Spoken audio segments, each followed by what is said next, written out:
Mbula,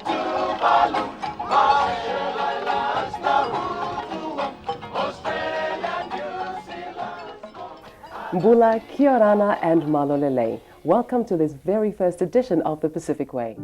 It was a huge privilege for me. It's a huge privilege to front a show that at the time was being shown in around 22 countries and territories around the Pacific. And to know that these people, the crews in all the different countries, were creating content that other countries would watch. And so for me it was a huge, huge privilege. Backdrops, Talanoas and cramming lines have given way to more sophisticated delivery techniques over the years with the introduction of graphics and the autocue. What I do remember though is that we didn't have autocue for the first 10 years of the show. And I believe, I can't even remember how many years I hosted the show. It was more than 20 years. But we didn't have autocue, so it was a lot of cramming, but very enjoyable because I had amazing co-hosts like, you know, the late YG, Rupeni Matakimbao, and just a great crew. We had set decorators, we had the Talanoa going in there. In most islands, it is people like you who control the land and how it is used. The very beginning of the Pacific Way was about the Pacific Way, having these conversations, how to improve things for Pacific people in a Pacific way, which was the Talanoa, and sitting down and having conversations and sorting out our differences and our issues. SPC began with the notion of the Pacific Way being the connector. The role of the SPC, I thought, through the Pacific Way was cementing the relationships between us in the Pacific to the world, putting us on the world stage with multilateral conversations. We have a special fish drive for this.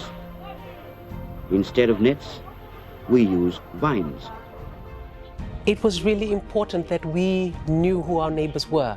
We have so many similarities in how we do things in our different Pacific Island countries that it was important for us in a time when we didn't travel as much as we perhaps do now to our neighboring countries, that this kind of content was shared to all of us in the Pacific. We have such treasures, traditional treasures, cultural treasures, our art, our history is something that we should all be familiar with.